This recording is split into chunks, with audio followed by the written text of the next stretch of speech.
Hey everyone, तो कैसे हैं आप सब। जैसा कि आप सब जानते हैं कि अगर इंडिया में आज भी कोई ऐसी फीमेल प्रेग्नेंट हो जाती है जो कि अनमैरिड है तो इस चीज़ को एक तरह का टैबू कंसिडर किया जाता है।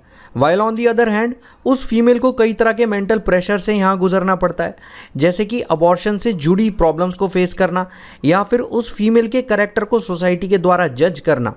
लेकिन जहाँ एक तरफ हमारी सोसाइटी एक प्रेग्नेंट अनमैरिड वूमेन के राइट्स को रिकॉग्नाइज करने से परहेज करती है, वहीं क्या लॉ भी इसी पर्सपेक्टिव को लेके चलता है या फिर यहाँ प्रेग्नेंट अनमैरिड वूमेन के राइट्स को रिकॉग्नाइज किया जाता है, जानेंगे आज की इस वीडियो में। वीडियो पूरा देखिएगा। सबसे पहले इस केस का नाम जान लेते हैं। जैसा कि आप सब देख सकते हैं, X versus the principal secretary health and family welfare department 2022।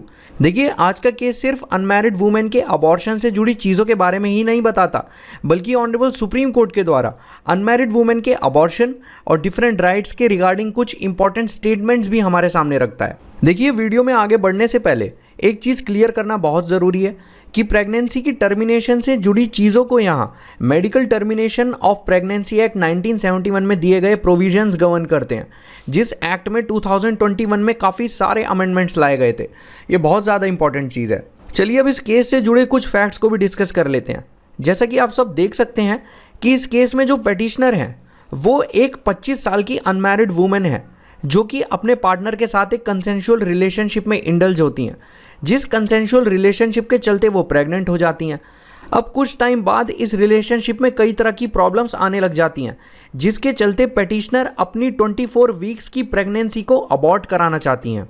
Petitioner pregnancy को अबॉर्ट करवाने के लिए सबसे पहले दिल्ली हाई कोर्ट को अप्रोच करती हैं, लेकिन high court of Delhi petitioner के द्वारा रिक्वेस्टेड इंटरिम रिलीफ को डिनाई करते हुए ये कहते हैं कि अनमैरिड वुमेन की प्रेगनेंसी जो कि कंसेंशुअल रिलेशनशिप की वजह से एग्जिस्ट करती है, ये उन वुमेन की कैटेगरीज में स्पेसिफाइड नहीं है जिनकी प्रेगनेंसी 20 से 24 हफ्तों के टर्म में अबॉर्ट की जा सकती है, मतलब जो 20 से 24 वीक्स के टर्म में अबॉर्ट की जा सकती हैं medical termination of pregnancy rule 2003 के अकॉर्डिंग।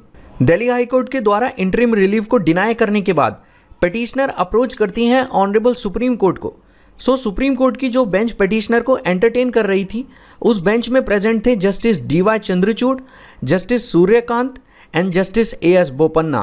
तो जब पेटिशनर के द्वारा इस केस को ऑनरेबल सुप्रीम कोर्ट में अप्रोच किया जाता है, तब सुप्रीम कोर्ट की बेंच कुछ प्राइमा फेसी ऑब्जर्वेशंस इस केस में स्पेसिफाई करती है, जिसमें वो ये कहते हैं कि high court of Delhi statute में दिए गए प्रोविजंस का काफ़ी अनड्यूली रिस्ट्रिक्टिव व्यू यानी काफ़ी एक्सट्रीम और हार्श व्यू लेकर चल रहे हैं। एपेक्स कोर्ट यहाँ ये भी कहते हैं कि medical termination of pregnancy rules 2003 का क्लॉज C ऑनगोइंग प्रेगनेंसी के दौरान मैरिटल स्टेटस चेंज होने की बात करता है, जो कि चेंज हो सकता है विडोहुड या फिर डाइवोर्स से।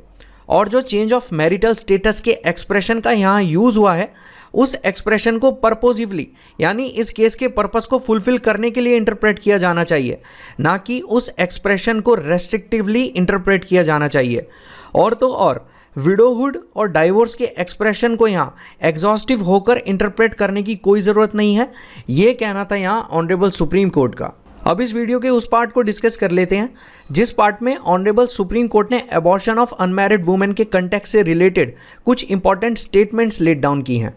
पहली स्टेटमेंट हमें ये बताती है कि medical termination of pregnancy act 1971 में जो हस्बैंड वर्ड प्रेजेंट था, 2021 के अमेंडमेंट के बाद वो हस्बैंड का वर्ड पार्टनर के साथ सब्स्टिट्यूट करेगा। मतलब 2021 के अमेंडमेंट से पहले एक मैरिड वुमेन ही अपनी प्रेगनेंसी को अबॉर्ट करा सकती थी, मतलब अपना अबॉर्शन करा सकती थी, क्योंकि वो प्रेगनेंसी उस वुमेन और उसके हस्बैंड के बीच हुए इंटरकोर्स से एग्जिस्ट करती थी। लेकिन 2021 के अमेंडमेंट के बाद एक्सप्लेनेशन 1 के अकॉर्डिंग एक अनमैरिड वुमेन जो कि अपने पार्टनर की वजह से प्रेग्नेंट हुई है, अब वो भी 20 से 24 वीक्स के अंडर अपना अबॉर्शन करा सकती है। और ये पार्टनर वर्ड जो कि अमेंडमेंट में इंसर्ट किया गया है, ये वर्ड अनमैरिड वुमेन के इस एक्ट में लेजिस्लेचर के द्वारा कवर करने की इंटेंशन को दर्शाता है। अब 2021 से पहले लेजिस्लेचर की अनमैरिड वुमेन को कवर करने की कोई इंटेंशन नहीं थी, क्योंकि तब पार्टनर जैसा कोई भी वर्ड एक्ट में प्रेजेंट ही नहीं था। सेकेंड स्टेटमेंट में ऑनरेबल सुप्रीम कोर्ट ये कहते हैं कि अनमैरिड वुमेन और सिंगल वुमेन को स्टैट्यूट के एम्बिट से बाहर रखना लेजिस्लेचर के पर्पस के अगेंस्ट होगा। बेंच यहाँ ये भी कहती है कि 2021 अमेंडमेंट के बाद मैरिड वुमेन को एनी वुमेन से और हस्बैंड को पार्टनर से सब्स्टिट्यूट कर दिया गया है, लेकिन फिर भी इस लॉ में गैप्स हैं जिन्हें भरने की ज़रूरत है। जैसे कि medical termination of pregnancy rules 2003 का रूल 3 भी अनमैरिड वुमेन को तो रिकॉग्नाइज नहीं करता, लेकिन कुछ और अलग कैटेगरीज के बारे में बात करता है, such as divorcees, widows, minors, disabled, mentally ill women and survivors of sexual assault और रेप। थर्ड स्टेटमेंट में ऑनरेबल सुप्रीम कोर्ट ये कहते हैं कि अनमैरिड वुमेन को उसकी प्रेगनेंसी टर्मिनेट कराने के लिए दिए गए मेडिकल राइट को डिनाई करने का यहाँ कोई भी बेसिस नहीं है, क्योंकि ये राइट बाकी कैटेगरीज ऑफ वुमेन को भी अवेलेबल है। बेंच इसी स्टेटमेंट को और इलेबोरेट करते हुए ये कहती है कि एक वुमेन का राइट टू रिप्रोडक्टिव चॉइस एक इनसेपरेबल पार्ट है उस वुमेन की पर्सनल लिबर्टी का, जो कि प्रोटेक्टेड है by article 21 of the Indian constitution, और उस वुमेन के पास राइट टू बॉडीली इंटीग्रिटी जैसा इंपॉर्टेंट राइट भी है। वहीं इस स्टेटमेंट को डिस्कस करते हुए honourable supreme Court KS Puttaswamy versus Union of India की जजमेंट को भी मेंशन करते हैं और ये कहते हैं कि एक वुमेन का बच्चा पैदा करने का डिसीजन या बच्चा ना पैदा करने का डिसीजन दोनों ही एक असेंशियल पार्ट है right to lead a life with dignity and the right to privacy का, जो कि article 21 of the Indian constitution के अंडर आता है। और तो और यहाँ ये लॉ लिव इन रिलेशनशिप्स को भी रिकॉग्नाइज करता है। देखिए, ऑनरेबल सुप्रीम कोर्ट यहाँ सिंपली यही कहना चाह रहे हैं कि प्रोक्रिएशन ऑफ चाइल्ड से रिलेटेड जो एक वुमेन का चॉइस है, मतलब एक वुमेन अगर चाहे तो बच्चा पैदा करे या वो ना करे, ये चीज़ प्रोटेक्टेड है वुमेन के article 21 of the Indian constitution में, जो कि बात करता है right to life and personal liberty के बारे में। और एक और इम्पॉर्टेंट चीज़, अगर आप justice KS Puttaswamy versus Union of India की जजमेंट को अच्छे से इजी एक्सप्लेनेशन के साथ समझना चाहते हैं तो आप मेरी ये वीडियो देख सकते हैं। इस वीडियो का लिंक आपको इस टाइम आई बटन में मिल जाएगा। इस वीडियो में मैंने उस फुल जजमेंट को इजी एक्सप्लेनेशन के साथ समझाया है। फोर्थ स्टेटमेंट में ऑनरेबल सुप्रीम कोर्ट ये स्पेसिफाई करते हैं कि मैरिड और अनमैरिड वुमेन के बीच डिफरेंस क्रिएट करना medical termination of pregnancy act का ना ही पर्पस है और ना ही ऑब्जेक्टिव है।